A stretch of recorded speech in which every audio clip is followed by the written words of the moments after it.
everybody. It's Adair and Krista. And we're here to do our very first life lessons from the garden. So how the heck did we even come up with this idea? Goal meetings. Goal meetings. And we were just chit-chatting about how Krista could create some more engagement with her audience in her newsletter and blog and all of that stuff. And I don't know, we just kind of decided that a life lessons from the garden would be cool to put together, because there's so many things I talk about that can relate back to what Krista does here in the gardens. So we thought we would just jump on today and talk a little bit about resilience. That is our topic for the day, is resilience. And there's lots of different words for resilience: adaptability, flexibility, bounce back ability, what else? Toughness, strength. Yeah. So all of those things are like really important in life in general. And in fact, the world of psychology has deemed resilience as like one of the most important skills that we can teach our children, and one of the most important skills for successful, highly successful people. So we were at we had our summer cooking class at Lynn's this past weekend, and it was awesome because I was actually talking with Leticia. I don't know if she's in here now, but we were talking about, and with Kat, about how like everybody at Greenleaf, we're like all so different, but we're essentially all the same when it comes down to our cores. Like we have all of these different characteristics, but like the theme across us as people is very similar. And I think that like getting to, like, I'm new here, and so that was like my first official like out of work social time, and it was like learning about everybody's background and like what they've been through and their life.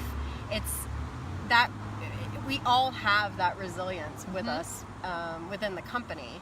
And I think that reflecting on like how it relates back to your job, how it relates to your personal life, and all of these things, like we've all been kind of going through the same thing. Like I was comparing it to like a beehive. Like I met with a guy this last 2 days ago where he was just like, everybody in Atlanta is in the same mood today. I was just like, I feel like I'm in a funk, and I'm telling you, it's the beehive effect.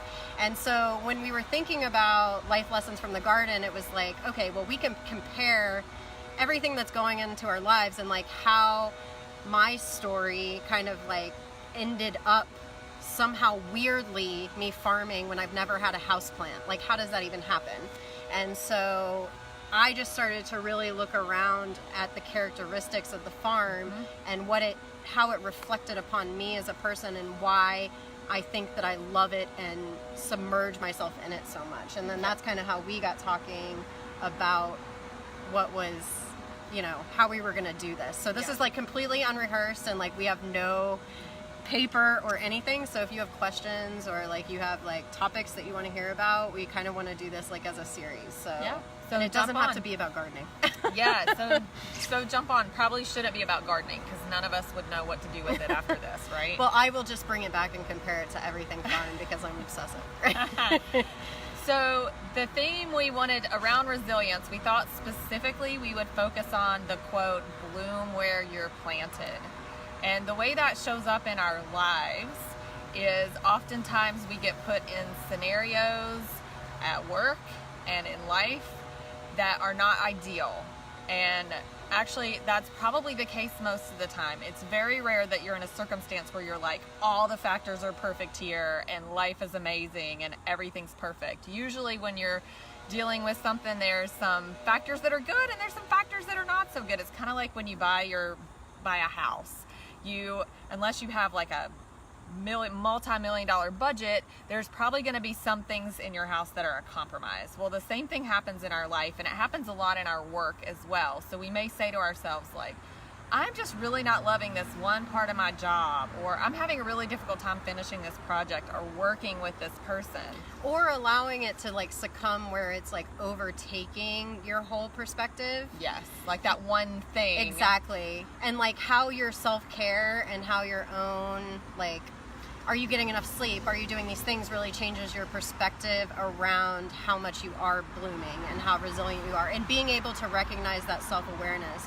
And I use this as an example because I called Adair the other day and I just was like, I was so tired. I've been working so much.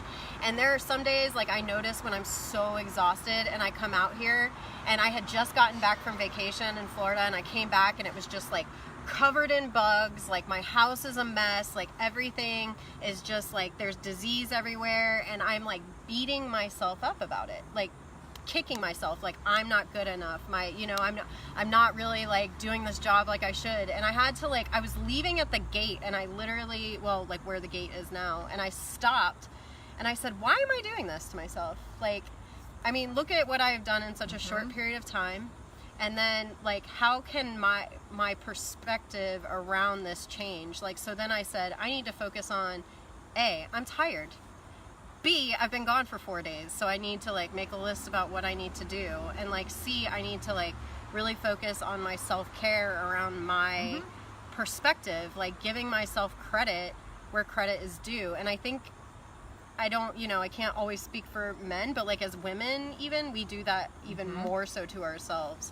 So Can be lots of beating up. So that's a perfect example of blooming where you're planted. It's catching yourself in the moment and saying, like, wow, my head's going to a really bad space. I need to give myself more mercy and more grace, and realize that this is all okay. Like, I'm producing all kinds of awesome vegetables.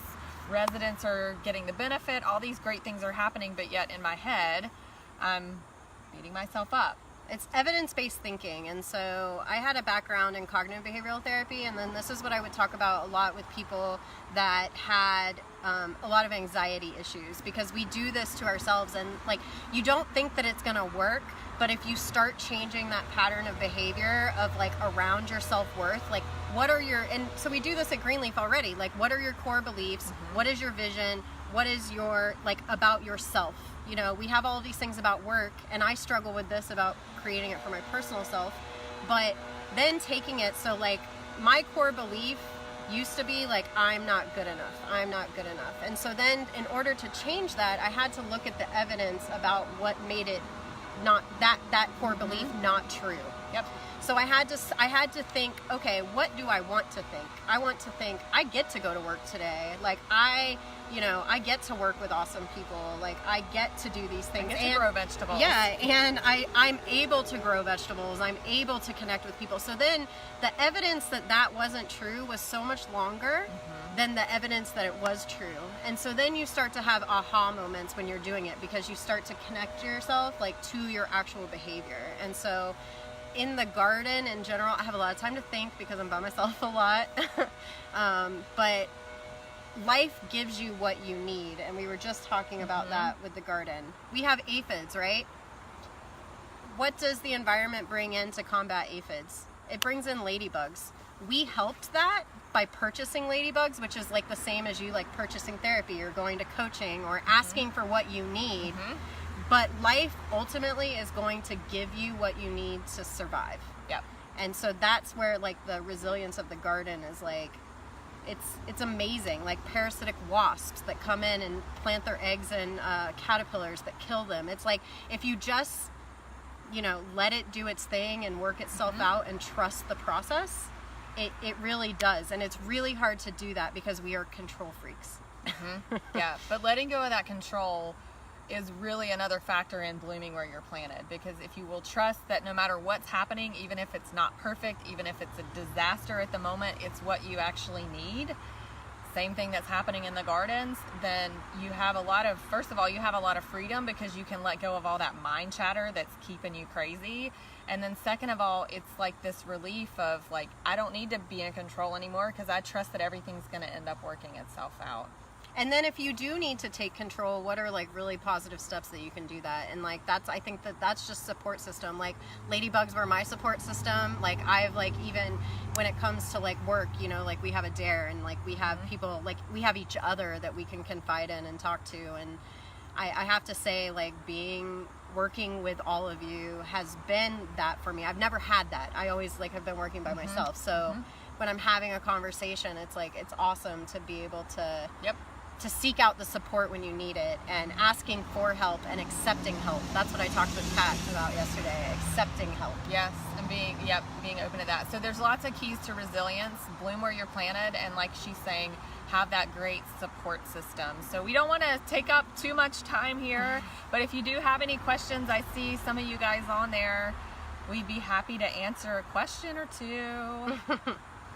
Hi Leah, hi Sharon, hi Itzel. And Hannah's on And there Hannah. too. This is Hannah, so your cool. baby's so cute. So, but All if right. you guys have ideas about stuff that you're going through or stuff that you want to talk about, you can always post Shoot on 'em our here. way. Yeah, because Yeah. we're looking to kind of do this as, you know, maybe once a month or whatever, because our creative minds are not we stopping. like doing stuff like this. So So. yeah, shoot us some questions if you have anything else. And in the meantime, remember to bloom where you're planted. Bye guys. Bye guys.